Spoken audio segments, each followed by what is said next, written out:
Hello students, welcome back to target GPAT. Videos की series में दोस्तों हम बात कर रहे हैं कुछ इंपॉर्टेंट टॉपिक की, जिनसे कि पिछले 20 साल में जीपेट एग्ज़ाम में कितने क्वेश्चन पूछे गए।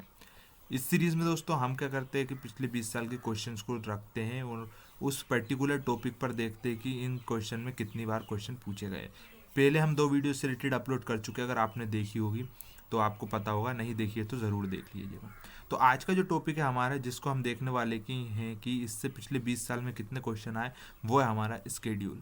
जूरिस्प्रूडेंस का सबसे इंपॉर्टेंट टॉपिक है, आपको पता ही होगा, हर साल इससे 1-2 क्वेश्चन पूछे ही जाते हैं। तो चलिए फिर वीडियो को स्टार्ट करते हैं। सबसे पहले चलिए बात स्टार्ट करेंगे हम 2000, ओके ओनली 2000 से स्टार्ट करेंगे, 2000 से। तो 2000 में हमारे जो है कि स्केड्यूल से कितने क्वेश्चन आए थे, इससे हमारे बेस से 2 क्वेश्चन आए थे। बट अगर देखा जाए तो इस तरह से करके क्योंकि लेंदी क्वेश्चन पूछे गए थे, एक साथ 2-2 स्केड्यूल पूछे हैं इसमें। तो चलिए देख लेते हैं। सबसे पहला क्वेश्चन स्केड्यूल से पूछा गया था कि इसमें मैच द फॉलोइंग टाइप का दिया हुआ था, जिसमें था कि स्केड्यूल एच और स्केड्यूल जी के बारे में इधर दिए थे ऑप्शन में, और इधर 4 उसके आंसर दिए थे, इनमें से हमको मैच करना था। तो चलिए इसको देख लेते हैं। तो स्केड्यूल एज किस लिए होता है स्टूडेंट? तो स्केड्यूल एज जो होता है वो होता है हमारा, जिसके अंदर बात करते हैं to be sold by retail on the prescription of RMP only. तो इसके अंदर ऐसी ड्रग्स को रखा गया है कि जिसमें कि जो सिर्फ प्रिस्क्रिप्शन के बेस पर ही दी जा सकती है, ऐसा बिना प्रिस्क्रिप्शन के उनको नहीं दी जा सकती। ऐसे स्केड्यूल एज के अंडर में वो ड्रग्स आती हैं। स्केड्यूल जी में क्या रखा हुआ है स्टूडेंट? स्केड्यूल जी के अंदर ऐसी चीज़ों को रखा है जो कि डेंजरस है, अगर बिना किसी ऐसी प्रिपरेशन को लिया है जो कि बिना किसी मेडिकल सुपरविज़न के ली जाए तो वो डेंजरस साबित हो सकती है। तो इस तरीके की जो भी हमारी ड्रग्स वगैरह जो कुछ भी था वो शेड्यूल जी के अंदर उसको रखा गया है। ठीक है, तो एक क्वेश्चन ये आया था। इसी साल फिर एक और क्वेश्चन इसी तरह का पूछा गया था 2000 में, that list the below are schedule two drug and cosmetic match the column. तो स्केड्यूल एम में क्या होता है? स्केड्यूल एम में जो था हमारा, that requirement of factory premises, इसके अंदर ये बताएगा कि एक फैक्ट्री को बनाने के लिए क्या क्या रिक्वायरमेंट्स होती हैं। ओके, स्केड्यूल ए के अंदर क्या चीज़ें हैं? स्केड्यूल ए के अंदर हमारे स्टैंडर्ड्स फॉर डिसइंफेक्टेंट फ्लूइड्स, तो स्टैंडर्ड्स होते हैं डिसइंफेक्टेंट फ्लूइड्स के, वो बताए गए हैं कि डिसइंफेक्टेंट फ्लूइड्स के लिए जो स्टैंडर्ड रहेंगे वो स्केड्यूल ओ के अंडर में आते हैं। स्टूडेंट्स, ये याद करने के लिए बहुत ही आसान सी ट्रिक्स बनाई हुई है और चैनल पे यूट्यूब पे भी आपको मिल जाएगी, तो आप चाहे तो वहाँ से देख सकते हैं। बहुत ही ईजी है क्वेश्चन और बहुत ज़्यादा इंपॉर्टेंट भी है ये, क्योंकि हर साल इनसे क्वेश्चन 1-2 आ ही जाते हैं। तो इनको तो ज़रूर याद रख लीजिए, अगर जीपेट में अच्छे से आपको क्वालिफाई करना है, अच्छी रैंक लेके आना, तो ये क्वेश्चन स्केड्यूल को तो आपको पूरा रट लेना है। ठीक है, बहुत इजी है, अगर ट्रिक से याद करोगे तो। यूट्यूब पे मैं आपको लास्ट में एक वीडियो बता दूंगा जिसमें जो है कि बहुत ही अच्छी ट्रिक बताई गई है, उससे आपको आसानी से याद हो जाएंगे। मैंने भी उसी से याद किया था। ओके स्टूडेंट्स, और बाकी जो है कि आप हमारा टेलीग्राम और व्हाट्सएप ग्रुप जरूर ज्वाइन करें। अगर आप जीपेट की प्रिपरेशन कर रहे हैं तो आपको उससे बहुत ज़्यादा फ़ायदा मिलेगा। आपको जो भी कुछ जीपेट से रिलेटेड स्टडी मटेरियल, नोट्स वगैरह चाहिए, वो आपको वहाँ अवेलेबल हम करा देंगे। आप मैसेज ड्रॉप कर दीजिएगा बस। ठीक है, हम आपके लिए इंस्टाग्राम पे भी अवेलेबल हैं, फेसबुक पे भी, हर जगह, टेलीग्राम, व्हाट्सएप, हर जगह आपके लिए अवेलेबल है। आप हमारे साथ कहीं भी कनेक्ट हो सकते हैं। ठीक है, चलिए बात करेंगे 2001 के क्वेश्चन पेपर में। 2001 के क्वेश्चन पेपर में हमसे एक क्वेश्चन पूछा गया था, that schedule D as per DNC act is concern with. जो स्केड्यूल डी होता है DNC एक्ट के अकॉर्डिंग, वो किसके साथ कंसर्न है, उसमें क्या है, ऐसा क्या दिया हुआ है? तो उसमें इसका जो करेक्ट आंसर है स्केड्यूल डी, वो हमारा होता है list of drug exempted from the provision of import of drug. ऐसी ड्रग्स दी हुई है उसके अंदर जो कि इनको इम्पोर्ट हम कर सकते बिना किसी परमिशन के। ओके, ऐसी ड्रग्स स्केड्यूल डी के अंदर दी हुई है, उनको उसके लिए कोई ज़्यादा परमिशन की ज़रूरत नहीं होती है। ठीक है, उसके बाद चलिए बात करेंगे 2001 के बाद 2002 में। तो 2002 में फिर हमारा एक क्वेश्चन आया था, that schedule F contain the list of the following. Schedule जो एफ होता है वो इनमें से क्या कंटेन करता है, इनमें से किस चीज़ की लिस्ट को रखता है, उसके अंदर हमको देखने को मिलेगी। तो इसका जो करेक्ट आंसर था वो है हमारा, that standard for ophthalmic preparation. Okay, schedule F के अंदर बताया गया है कि ऑप्थेल्मिक प्रिपरेशन के लिए क्या क्या स्टैंडर्ड्स होते हैं।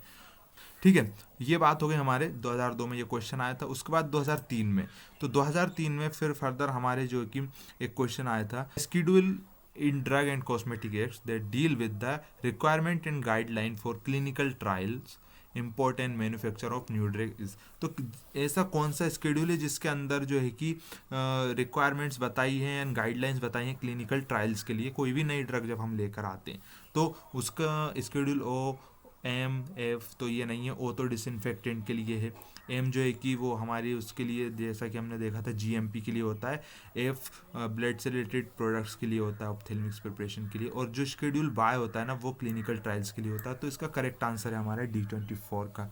ओके, जो शेड्यूल बाय होता है ना उसमें ये रिक्वायरमेंट और गाइडलाइन दी जाती है किसी भी क्लिनिकल ट्रायल को करने के लिए न्यू ड्रग के लिए। ठीक है, ये बात हो गई हमारे 2003 के। अब बात करेंगे 2004। तो 2004 में फिर हमारे दो क्वेश्चन आए थे। फर्स्ट वन 30 नंबर पे आया था, the schedule in DNC act they deal with the standard of disinfectants fluid. तो ये तो अभी हमने देखा, हमने जब मैच किया था उसमें हमने देखा था कि जो स्टैंडर्ड होते हैं डिसइंफेक्टेंट के वो कौन से शेड्यूल में दिए हुए, शेड्यूल ओ में उसको दिया हुआ है ना, ओ। तो आप इसको याद किस तरह से कर सकते हैं, एक मेरी ट्रिक जो मैंने उस वीडियो में देखी थी, जैसे कि ओ से आपको ऐसे याद रखें, डिसइंफेक्टेंट मतलब आप डिसइंफेक्टेंट से याद रख लीजिए हार्पिक जो होता है अक्षय कुमार जिसका एड करता है, लाल टॉयलेट की नीला बाथरूम के लिए ऐसा कुछ आता है ना, तो उसमें जब वो अक्षय कुमार आता है उस लेडी के घर पे तो वो एकदम नहीं करती ओ अक्षय, ओ माय गॉड, इस तरह से एकदम शॉक्ड होती है। तो उससे आप याद रख सकते हैं कि ओ मतलब ओ अक्षय किस लिए आता है, अक्षय कुमार वो हार्पिक लेके आता है टॉयलेट साफ करने के लिए, तो आप उससे इसको याद कर सकते हैं। ओके, तो ये इस तरह से आपको आसानी से याद होगा कि डिसइंफेक्टेंट ओ में आता है। चलिए, तो ये होगा हमारा क्वेश्चन पेपर कौन सा, 2004 का 9। ओके, तो 2007 में फिर पूछा गया था list of disease and element, ऐसी लिस्ट मतलब उन डिजीज और एलिमेंट की लिस्ट विच ड्रग में नोट परपोर्ट टू प्रिवेंट और क्योर और मेक क्लेम टू प्रिवेंट और cure under the drug and cosmetic act rule 1945 sorry. तो ऐसी डिजीज़ और एलिमेंट की लिस्ट जो कि जिनको कोई भी ड्रग ये क्लेम नहीं करती कि हम उसको क्योर कर सकते हैं, हम उसको प्रिवेंट कर सकते हैं, मतलब एक वर्ड में बोला जाए तो अनक्योरेबल डिजीज़, जिनको क्योर नहीं कर सकते, जिनको हम ठीक नहीं कर सकते, उस तरह की डिजीज़ को किस स्केड्यूल के अंदर रखा है, तो उसका रखा हुआ करेक्ट आंसर शेड्यूल जे। तो आप इसको किस तरह से याद रखेंगे, जे स्टैंड फॉर जानलेवा। तो ऐसी डिजीज़ जो जानलेवा है मतलब जिनको ठीक ही नहीं किया जा सकता, वो हमारे शेड्यूल जे के अंदर आती हैं, तो ये इसका करेक्ट आंसर होगा। ठीक है, चलिए, तो ये थे हमारे 2007 में। देखिए 2008 में फिर हमारा कौन सा क्वेश्चन आया था, 2008 में पूछा गया था the requirement and guideline for clinical trials import and manufacture of new drug as per the drug and cosmetic rule is given under. तो क्लिनिकल ट्रायल्स का हमने देखा ही है, वाई जो होता है वाई के अंदर क्लिनिकल ट्रायल्स का जो होता है कि सारी दी हुई है कि किस तरह से आप कर सकते हैं, उसमें गाइडलाइन भी रिक्वायरमेंट भी दी हुई है। ठीक है, तो कोई जो है कि उसका जैसे ही आपको क्लिनिकल ट्रायल्स याद आता है आपको वाई शेड्यूल याद आना चाहिए। इसके लिए अभी कोई ट्रिक नहीं है, ये तो मेरे को वैसे ही याद था, तो इसी वजह से मैंने इसकी भी कोई ट्रिक नहीं बनाई, और शायद वो वीडियो में आपको मिल जाएगी जो मैं अभी बताने वाला हूँ। तो अगर क्लिनिकल ट्रायल्स की बात आती है तो मतलब शेड्यूल बाय। ओके, तो ये हमारा 2008 का क्वेश्चन पेपर होगा। चलिए बात करेंगे 2009 में। तो 2009 में फिर पूछा गया था कि that as per drug and cosmetic act and rule the good manufacturing practice is include under schedule. तो गुड एंड मैन्युफैक्चरिंग स्टैंड में GMP, आप इसको इस तरह से याद रखोगे, GMP किसके अंदर आती है, एम के अंदर। ओके, जो शेड्यूल एम है उसके अंदर गुड मैन्युफैक्चरिंग प्रैक्टिस इंक्लूड होती है। ठीक है, तो ये आप इस तरह से GMP MP, तो M जो शेड्यूल है हमारा शेड्यूल उसके अंदर हमारी आती है। ठीक है, तो ये बात हो गई हमारे 2009 के क्वेश्चन पेपर की। चलिए अब बात करेंगे 2010 में क्या क्वेश्चन आया था। तो 2010 में हमारा क्वेश्चन जो आया था वो था that the drug and cosmetic act and rules the schedule relating to GMP, वही आ गया फिर से। इसका क्या होगा, शेड्यूल M GMP M, ये ठीक है। दो साल तक एक सही क्वेश्चन पूछ लिए थे इन लोगों, 2009 और 2010 में सेम क्वेश्चन आया था शेड्यूल से। ठीक है, चलिए बात करेंगे 2011 में क्या क्वेश्चन आया था। तो 2011 में आया था which of the following schedule is include self life of drug. तो इनमें से कौन सा शेड्यूल है जिसके अंदर ड्रग की सेल्फ लाइफ को इंक्लूड किया हुआ है, schedule F M G P। तो F तो हमने देखा था कि अलग ही है, वो है ना ब्लड और ऑप्थेल्मिक प्रिपरेशन से रिलेटेड। M जो हमारा GMP के लिए है। G के अंदर ऐसी ड्रग्स आती है जिनमें किसी भी डॉक्टर या किसी भी सुपरविजन के बिना हम कोई भी प्रोडक्ट हम नहीं ले सकते, ऐसे प्रोडक्ट जिनको बिना डॉक्टर के गाइडेंस और उसके सुपरविजन में ही लिया जा सकता है।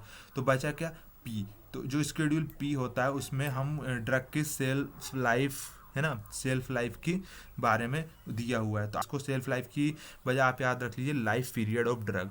तो P stand for period, life period of drug. Okay, तो अगर बात चलती है सेफ लाइफ ऑफ ड्रग्स की तो आपको शेड्यूल पी याद आना चाहिए। चलिए, ये था, बात करी हमने 2011 की। अब 2012 में कोई क्वेश्चन नहीं आया था, 2013 में भी कोई क्वेश्चन नहीं आया था। 2014 में क्वेश्चन था that which of the following drugs come under schedule C1। C1 के अंदर कौन सी आती हैं? तो ये सी में भी फर्दर डिवाइडेशन है, C एंड C1 C2 इस तरह से करके। तो उसमें जो आती C1 के अंदर वो आती फिश लिवर ऑयल। ओके, तो इसकी कोई ट्रिक अभी मेरे पास भी नहीं है, आप उस वीडियो में देखिएगा। चलिए बात करेंगे 2015 की। इसमें क्वेश्चन आया था that which schedule drug and cosmetic act particular to shown in manufacturing records. तो इनमें से ऐसा कौन सा स्केड्यूल इसमें मैन्युफैक्चरिंग रिकॉर्ड को दिखाया गया है ना? Schedule A, schedule V, schedule U, schedule W. ठीक है, तो इसमें जो इसका जो correct answer that schedule U. Okay, schedule U के अंदर जो है कि मैन्युफैक्चरिंग रिकॉर्ड्स को दिखाया रखा हुआ है। तो इसको याद करने का क्या तरीका था, उसमें बताता है you stand for YouTube. YouTube पे हर तरह का रिकॉर्ड मिल जाएगा आपको। आपको कुछ भी सर्च करना हो, आप सर्च इंजन गूगल के बाद अब यूट्यूब ही हो गया, तो हर चीज़ रिकॉर्ड वहाँ पर है, आपको रिकॉर्डेड मिल जाती है। तो record stand for you, you for YouTube, तो हर चीज़ का रिकॉर्ड रहता है वहाँ पे। ठीक है, इस तरह से आप याद कर लेंगे। अब बात करेंगे 2016 की। तो 2016 में फिर मैच द फॉलोइंग इस तरह से करके क्वेश्चन पूछे गए थे। तो चलिए देख लेते एक एक करके। तो इसका जो करेक्ट आंसर पहले मैं बता देता हूँ ऑप्शन के अंदर, फिर हम उनको मिला लेंगे। तो चलिए, इसका जो करेक्ट आंसर है दैट इज़ ये सी वाला है। ओके, फर्स्ट वन दिया स्केड्यूल टी। स्केड्यूल टी मतलब जीएमपी प्रैक्टिस फॉर आयुर्वेदिक, सिद्धा एंड यूनानी मेडिसिन, ये इसका है। टी के अंदर क्या रखा हुआ है, जेएमपी प्रैक्टिस रखी हुई है आयुर्वेदिक, सिद्धा, यूनानी मेडिसिन के लिए। तो इसको याद करने के लिए उन्होंने कुछ ट्रिक बताई थी। टी स्टैंड फॉर 3 या 3 आप याद कर सकते हो। तो 3 क्या है, आयुर्वेद, सिद्धा, यूनानी, जो तीनों सिस्टम की जीएमपी प्रैक्टिस है वो टी के अंदर रखी गई। टी स्टैंड फॉर 3, 3 में आयुर्वेद, सिद्धा, यूनानी जो हमारे सिस्टम है उनके अंदर रखा हुआ है। ठीक है, उसके बाद चलिए बात करें स्केड्यूल हो। तो अभी हमने देखा जिसके अंदर रिकॉर्ड्स रखे हुए मैन्युफैक्चरिंग के। तो सेकंड वाले का एस दिया हो, particular to be shown in the manufacturing record, तो ये इसका हो जाएगा। वी में क्या दिया हुआ है, तो थर्ड नंबर का दिया हुआ हमारा पी। तो वी में स्टैंडर्ड फॉर पेटेंट और प्रोपेरिटी मेडिसिन। ठीक है, तो वी से हमें, वी के अंदर हमारी ऐसी मेडिसिन आती है जो पेटेंट होती है, और प्रोपाइटरी मेडिसिन जो होती हैं। इसके लिए ट्रिक आप उसमें देखिएगा, अच्छी वीआईपी ऐसे करके कुछ बताई थी उनने कि वीआईपी जो लोग होते हैं वो पेटेंट वाली ड्रग ही खाते हैं, जेनरिक ड्रग नहीं खाते हैं ना। तो वीआईपी लोग होते हैं जो पैसे वाले होते हैं ना, तो वो जेनरिक मेडिसिन नहीं लेते हैं, वो पेटेंट वाली लेते हैं, महंगी वाली लेते हैं। तो इससे वी से आपको याद रहेगा, we stand for VIP. VIP मतलब वो पेटेंट वाली खाएंगे, तो इसमें हमको पेटेंट याद हो जाएगा। वाई हमारा पता ही है कि उसमें क्लिनिकल ट्रायल्स होते हैं, तो ये इसका ये आ जाएगा। नहीं, हाँ, यही रिक्वायरमेंट गाइडलाइन ऑफ इम्पोर्ट और clinical trial manufacturing of new drugs. ठीक है, तो फोर्थ का क्यू रहेगा। तो ये था हमारा कौन सी ईयर में था, 2016 में ये क्वेश्चन पूछा गया था। ठीक है, अब बात करेंगे 2017 में। तो 2017 में फिर हमारा क्वेश्चन आया था as per first schedule of drug and cosmetic act 1940 following is name of the book under Siddha system of medicine. तो जो फर्स्ट शेड्यूल है हमारे ड्रग एंड कॉस्मेटिक एक्ट का, उसमें जो सिद्धा सिस्टम की जो बुक है वो कौन सी है, आर्का, प्रकाशा, योग, रत्नाकर, नागमणि, और ये क्या वृंदा चिकित्सा, है ना। तो इस तरह के क्वेश्चन भी शेड्यूल से कभी कभी आ जाते हैं। तो इसका जो करेक्ट आंसर है वो हमारा डेट नागमणि है इसका, है ना, कौन से सिद्धा सिस्टम के लिए। चलिए, फिर अब बचा हमारा 2021 का। तो फिर 21 में ये अभी पिछले साल इस तरह का क्वेश्चन आया था। ठीक है, जिसमें हमको फिर से मैच करना। स्केड्यूल है हमने देखा जिसमें जीएमपी की बात होती हो, तो हम इसको अब बिना आंसर को देखे बताएंगे। तो इसमें जीएमपी वाला कहाँ गया है, गुड मैन्युफैक्चरिंग प्रैक्टिस। तो regulation manufacture premises by disposal requirement of plant equipment, good manufacturing process. Okay, schedule FF के अंदर क्या था, वो ऑप्थेल्मिक प्रिपरेशन वाला हमने इससे भी रिलेटेड क्वेश्चन देखा। तो इसका रहेगा standard for ophthalmic preparation. Schedule G ऐसी ड्रग आती है जो कि सुपरविजन में ली जाती थी, मेडिकल सुपरविजन के अंदर। और स्केड्यूल पी में लाइफ पीरियड आता है ड्रग का, तो इस regarding life period of the drug of various drug, है ना। तो ये रहता है, इस तरह का क्वेश्चन 2021 में आया था। तो ओके स्टूडेंट्स, तो ये आज की इस वीडियो में हमने देखा कि किस तरह से पिछले 20 सालों में हमारे जो कि स्केड्यूल से क्या क्या क्वेश्चन आए। तो स्टूडेंट्स, आपको जो मैं ट्रिक वाली वीडियो बताना चाह रहा था वो आप और देख लीजिए, जिसमें जो है कि सबसे अच्छी बेस्ट ट्रिक जो मेरे को लगी थी यूट्यूब पे वो सर की थी। तो चलिए मैं दिखा देता हूँ। आपने KCL ट्यूटोरियल चैनल तो ज़रूर देखा होगा, फार्मेसी की अगर आप वो प्रिपरेशन कर रहे हैं तो। अरे ये क्या खोल दिया, ठीक है। तो KCL ट्यूटोरियल पे जो अनुराग जायसवाल जो सर है ना, उनने वो ट्रिक बनाई थी। तो मैं चलिए सर्च कर लेता हूँ, स्केड्यूल ट्रिक, है ना, फार्मेसी में। आप उनका नाम भी डाल सकते सीधा वैसे तो, लेकिन इतने में ही उनकी टॉप पे ही आ जाती है ये वाली। ये जो वीडियो है स्टूडेंट, ये schedule of drug and cosmetic act, ये बहुत बढ़िया वीडियो है। इसके अंदर देखो मैंने 2-3 बार देख ली है। मेरे को वैसे तो एक ही बार देखने में आपको सारी ड्रग्स याद हो जाएंगी। तो इस वीडियो को आप ज़रूर देखिएगा, आपको सारे स्केड्यूल बड़ी अच्छे से याद हो जाएंगे। वेरी फनी फनी ट्रिक्स बनाई है उनने, बहुत ही अच्छी वीडियो है, तो इसको ज़रूर देखिएगा। ओके स्टूडेंट्स, तो फिर आज की वीडियो में इतना ही दोस्तों। अगर आपको ये सीरीज़ अच्छी लग रही है और आप चाहते किसी और टॉपिक पे भी इसी तरह से पिछले 20 साल का क्वेश्चन पेपर रिव्यू करके वीडियो बनाई जाए, तो आप कमेंट में ज़रूर लिखिएगा। So thank you for watching this video up to the very end. See you soon in the next video. और हाँ, टेलीग्राम और व्हाट्सएप ग्रुप जरूर ज्वाइन करिएगा। Bye bye.